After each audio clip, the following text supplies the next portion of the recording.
तो जय हिंद प्यार दोस्तों, आज महिला में बिहार पुलिस के 7 अक्टूबर और 15 अक्टूबर का जिनका भी एग्जाम है दोस्तों, बिहार पुलिस की एग्जाम, तो उन लोगों के लिए लाया हूँ दोस्तों जीके जीएस का 50 क्वेश्चन लाया हूँ दोस्तों। साइंस और हिस्ट्री का क्वेश्चन लाया हूँ, जिसमें से 10 क्वेश्चन आप लोगों को हूबहू टकर जाएगा दोस्तों। पीडीएफ टेलीग्राम चैनल पर मिल जाएगा दोस्तों, तो ले लीजिएगा जाके। और बता दूं दोस्तों कि जी 1 अक्टूबर का क्वेश्चन जो है उन लोगों के एनालिसिस करा दिए दोस्तों। क्वेश्चन डिस्क्रिप्शन में लिंक डाल दूंगा दोस्तों, वहां से आप लोग जाकर देख लीजिएगा वीडियो। 1 अक्टूबर वाला पेपर एनालिसिस करा दूंगा दोस्तों।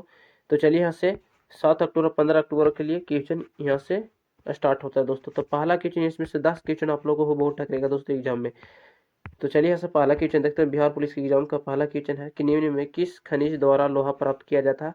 तो निम्न में किस खनिज द्वारा लोहा प्राप्त किया जाता है? तो हेमेटाइट द्वारा लोहा किस खनिज द्वारा हेमेटाइट खनिज द्वारा लोहा प्राप्त किया जाता है दोस्तों, याद रखिएगा। एक लोहा प्राप्त करने की एक विधि है दोस्तों। दूसरा नंबर क्वेश्चन है विटामिन सी का रासायनिक नाम क्या है? तो विटामिन सी का रासायनिक नाम एस्कॉर्बिक अम्ल है दोस्तों। विटामिन सी में कौन सा अम्ल पाया जाता है? तो विटामिन सी में एस्कॉर्बिक अम्ल ही पाया जाता है दोस्तों। लाल चींटी के डंक में फॉर्मिक अम्ल पाया जाता है दोस्तों। सिरका में एसिटिक अम्ल पाया जाता है दोस्तों। टमाटर में ऑक्जेलिक अम्ल पाया जाता है दोस्तों। दही में लैक्टिक अम्ल पाया जाता है, याद रखिएगा दोस्तों। और संतरा और नींबू रस में सिट्रिक अम्ल पाया जाता है। तीसरा नंबर यहाँ पे क्वेश्चन देखिएगा है।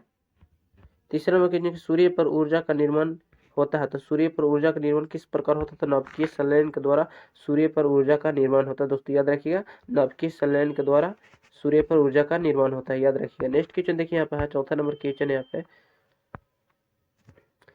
कि सर सीवी रमन को भौतिक का नोबेल पुरस्कार कब प्राप्त हुआ? तो सर सीवी रमन को भौतिक का नोबेल पुरस्कार 1930 में प्राप्त हुआ था, याद रखिएगा। सर सीवी रमन को भौतिक का नोबेल पुरस्कार कब प्राप्त हुआ?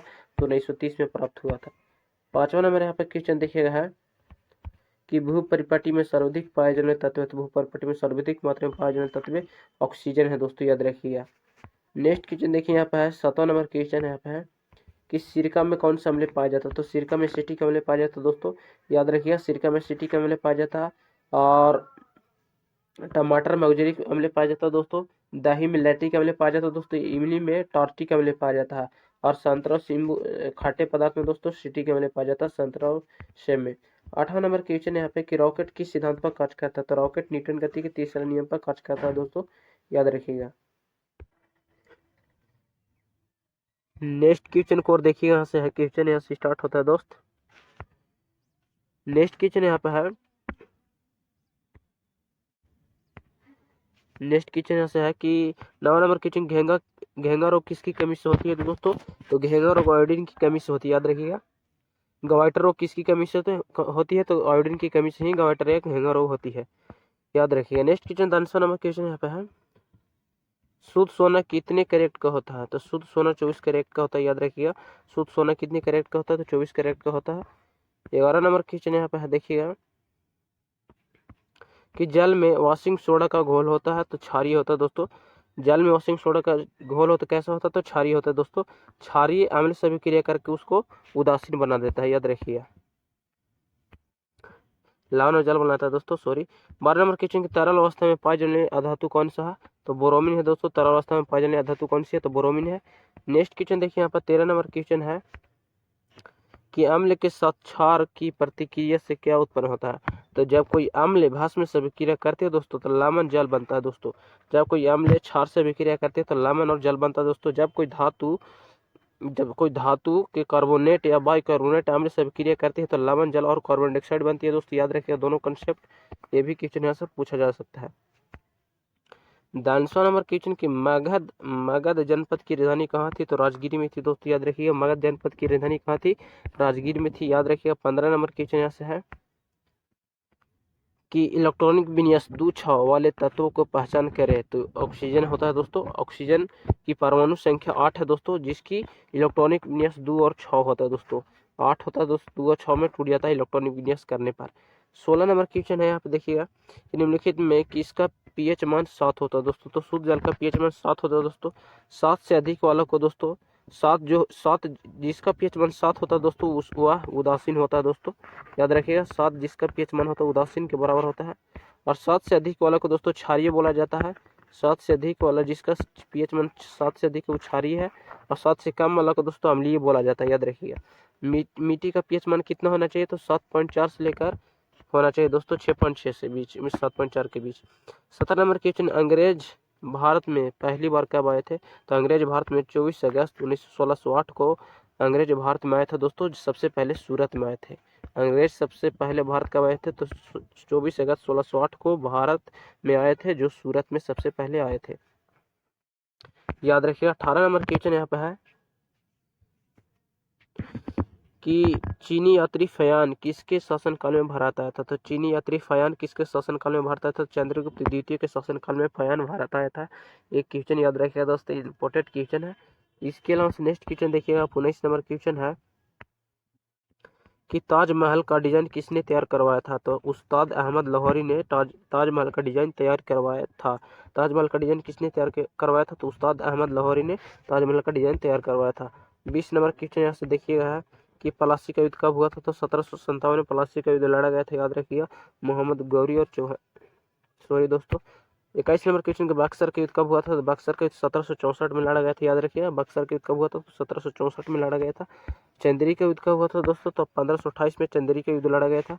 22 नंबर क्वेश्चन है कि पृथ्वीराज चौहान को बंदी बनाकर मोहम्मद गौरी ने कहाँ ले गया था? तो पृथ्वीराज चौहान को बंदी बनाकर मोहम्मद गौरी ने कहाँ ले गया था? तो अफगानिस्तान ले गया था दोस्तों। पृथ्वीराज चौहान को बंदी बनाकर मोहम्मद गौरी कहाँ ले गया था? अफगानिस्तान में ले गया था।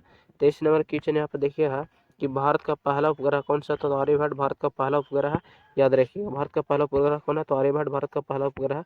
24 नंबर क्वेश्चन का टेलीस्कोप का आविष्कार किसने किया था? तो गैलीलियो ने टेलीस्कोप का आविष्कार किया था दोस्तों, याद रखिएगा। दूरबीन का भी आविष्कार गैलीलियो ने ही दूरबीन का आविष्कार भी किया था। टेलीस्कोप का भी आविष्कार गैलीलियो ने ही किया था। नेक्स्ट क्वेश्चन देखिए यहाँ पर 26 नंबर क्वेश्चन है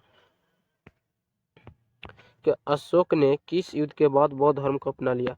तो अशोक ने किस युद्ध के बाद बौद्ध धर्म को अपना लिया? तो कलिंग युद्ध के बाद अशोक ने बौद्ध धर्म को अपना लिया था, याद रखिएगा।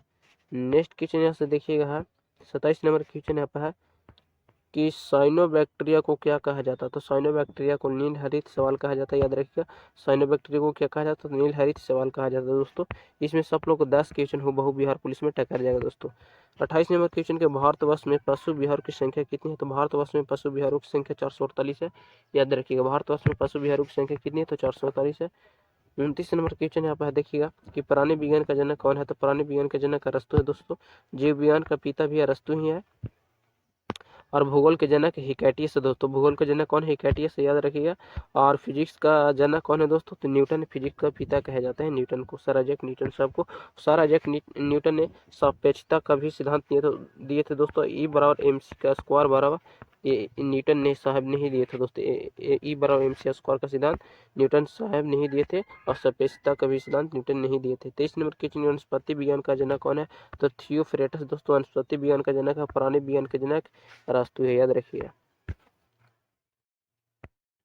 31 नंबर क्वेश्चन है कि भारत में सबसे ज्यादा वर्षा किस जगह पर होती है? तो मानसून राम के मेघालय में भारत में सबसे ज्यादा वर्षा होती है दोस्तों। भारत में सबसे पहले मानसून कहाँ थे? तो मेघालय में आती। सबसे पहले भारत में मानसून केरल राज्य में आती है दोस्तों। 32 नंबर क्वेश्चन, भारत में सबसे पहले मानसून किस जगह पर आती है? तो केरल राज्य में आती है दोस्तों, याद रखिए। 2011 की जनगणना के अनुसार केरल की साक्षरता दर सबसे अधिक थी, और सबसे अधिक लिंग अनुपात वाला राज्य भी था दोस्तों, याद रखिएगा। और केरल को मसालों का बगीचा भी कहा जाता है दोस्तों। किस राज्य भारत में केरल को मसालों का बगीचा भी कहा जाता है, याद रखिएगा। मसालों का बगीचा किस शहर को कहा जाता है? तो केरल राज्य को कहा जाता है। 33 नंबर क्वेश्चन का 5 जगत प्रणाली किसने दिया था? तो RH विक्टर ने 5 जगत प्रणाली दिया था दोस्तों, याद रखिए। 5 जगत प्रणाली किसने दिया था? तो RH विक्टर ने 5 जगत प्रणाली दिया था। 34 नंबर क्वेश्चन यहाँ से देखिएगा है कि हड़प्पा किस नदी किनारे स्थित है? तो हड़प्पा रावी नदी किनारे स्थित है दोस्तों, याद रखिए। हड़प्पा किस नदी किनारे स्थित है? तो रावी नदी किनारे। 35 नंबर क्वेश्चन देखिए यहाँ पर है कि मोहनजोदड़ो की खोज किसने की थी? तो मोहनजोदड़ो की खोज 1922 में किसने की थी? तो राखालदास बनर्जी ने मोहनजोदड़ो की खोज 1922 में की थी दोस्तों। मोहनजोदड़ो सिंधी भाषा का शब्द है दोस्तों, याद रखिएगा।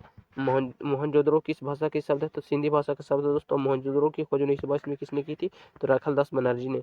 36 नंबर क्वेश्चन यहाँ से देखिएगा कि इंडिका पुस्तक के लेखक कौन है? तो मेगास्थनी इंडिका पुस्तक के लेखक है दोस्तों। और राजत रागिनी पुस्तक के लेखक दोस्तों कलन है, याद रखिए दोस्तों। गीत गोविंद के रचयिता जयदेव है दोस्तों। अर्थशास्त्र पुस्तक के लेखक चनकाय है, याद रखिए। चनकाय या कौटिल्य दोस्तों। इसके अलावा यहाँ से और क्वेश्चन पूछा दोस्तों। हिंद स्वराज नामक पुस्तक के लेखक महात्मा गांधी जी दोस्तों। महाभारत के लेखक महर्षि वेदव्यास है दोस्तों, याद रखिए दोस्तों। रामायण के लेखक महर्षि वाल्मीकि है। इसके अलावा 37 नंबर क्वेश्चन यहाँ पे देखिए, अशोक ने अशोक किस वंश का शासक था? तो अशोक किस वंश का शासक था? तो अशोक मौर्य वंश के शासक था दोस्तों, याद रखिएगा। अशोक किस वंश का शासक था? तो मौर्य वंश के। 38 नंबर क्वेश्चन में गौतम बुद्ध की ज्ञान की प्राप्ति कहाँ हुई थी? तो बोध गया में गौतम बुद्ध की ज्ञान की प्राप्ति हुआ था दोस्तों, याद रखिए कहाँ हुई थी? तो गौतम बुद्ध की ज्ञान की प्राप्ति बोध गया में हुआ था। 39 नंबर क्वेश्चन का अकबर नाम के लेखक कौन है? तो अब्दुल फाजल दोस्तों, अकबर नामक पुस्तक के लेखक कौन है? अकबर नाम के लेखक कौन है? तो अब्दुल फाजल है। इसके अलावा 40 नंबर क्वेश्चन देखिए यहाँ पे है, अकबर नामक पुस्तक के लेखक कौन है? तो अब्दुल फाजल है दोस्तों। तंबाकू पर किस शासक ने प्रतिबंध लगाया था? तो जहांगीर ने तंबाकू पर प्रतिबंध लगाया था दोस्तों, याद रखिए तंबाकू पर किस शासक ने प्रतिबंध लगाया? तो जहांगीर ने लगाया था। 41 नंबर क्वेश्चन यहाँ से देखा जाए कि है, कुतुब मीनार का निर्माण का कार्य किसने आरंभ किया? तो कुतुब मीनार का निर्माण का कार्य किसने आरंभ किया? कुतुबुद्दीन ऐबक ने दोस्तों कुतुब मीनार का निर्माण का कार्य आरंभ किया था, कुतुबुद्दीन ऐबक। 42 नंबर क्वेश्चन यहाँ से देखा जाए कि भारत का प्रथम मुगल सम्राट कौन था? तो बाबर था दोस्तों। भारत का प्रथम मुगल सम्राट कौन था? तो बाबर भारत के प्रथम मुगल सम्राट था दोस्तों। 43 नंबर क्वेश्चन यहाँ से देखिएगा है कि दीन ए इलाही धर्म किस धर्म से संबंधित है? तो दीन ए इलाही धर्म किसने चलाया था? तो अकबर ने चलाया था दोस्तों, याद रखिए दीन ए इलाही धर्म किसने चलाया था? तो अकबर ने चलाया था। 44 नंबर क्वेश्चन यहाँ से है देखिएगा कि 1917 में गांधी जी ने किसके अनुरोध पर चंपारण गया था? तो 1917 में महात्मा गांधी जी किसके अनुरोध पर चंपारण गए थे? तो राजकुमार शुक्ल के अनुरोध पर महात्मा गांधी जी सबसे पहले चंपारण गए थे दोस्तों। 1917 में दोस्तों नील विद्रोह भी हुआ था चंपारण में, याद रखिएगा। और 1917 में ही गांधी जी सर्वप्रथम राजकुमार शुक्ल के बुलाने पर सबसे पहले गए थे दोस्तों, सबसे पहले अपना चंपारण सत्याग्रह ही दिए थे दोस्तों 1917 में महात्मा गांधी जी। आज महात्मा गांधी का जो दोस्तों जन्म दिवस पर आज मनाया जाता है दोस्तों, गांधी जयंती आज मनाया जाएगा 2 अक्टूबर को। गांधी जी ने किस वर्ष असहयोग आंदोलन प्रारंभ किए थे? 1920 में गांधी ने असहयोग आंदोलन प्रारंभ किए थे दोस्तों। सविनय आंदोलन 1930 में प्रारंभ किया था गांधी जी। असहयोग आंदोलन 1920 में और सविनय अवज्ञा आंदोलन 1930 में प्रारंभ हुआ था। 46 नंबर क्वेश्चन है कि प्रथम बौद्ध संगीत कहाँ हुई थी? तो राजगिरी में प्रथम बौद्ध संगीत हुई थी दोस्तों, याद रखिएगा 46 नंबर क्वेश्चन का। 47 नंबर क्वेश्चन है कि जैन धर्म के 24 तीर्थक कौन है? तो महावीर स्वामी दोस्तों, और याद रखिएगा जैन धर्म के 24 तीर्थक कौन है? महावीर स्वामी है। 48 नंबर क्वेश्चन में महावीर ने अपने सबसे पहले उपदेश कहाँ दिए थे? तो राजगिरी में दिए थे। महावीर ने अपने सबसे पहले उपदेश कहाँ दिए? तो महावीर में राजगिरी में दिए थे दोस्तों। गौतम बुद्ध सबसे पहले अपना उपदेश कहाँ दिए थे? तो सारनाथ में दोस्तों दिए थे दोस्त, याद रखिएगा। 49 नंबर क्वेश्चन यहाँ पे कि बौद्ध स्थल का राजगीर का संबंध किस राज्य से है? तो बौद्ध स्थल राजगीर का संबंध बिहार राज्य से है दोस्तों। बिहार की राजधानी पटना, बिहार का क्षेत्रफल 94,163 वर्ग किलोमीटर है दोस्तों, याद रखिएगा। 50 नंबर क्वेश्चन है कि सिपाही विद्रोह कब हुआ था? 1857 में दोस्तों सिपाही विद्रोह हुआ था। मेरठ का आंदोलन भी 1857 में ही हुआ था, जो देश के आजादी के लिए सर्वप्रथम लड़ाई लड़ी गई थी 1857। तो जय हिंद दोस्तों, आज के वीडियो में इतना ही, जिसमें से 10 क्वेश्चन आप लोग को हूबहू मिलेगा बिहार पुलिस के एग्जाम।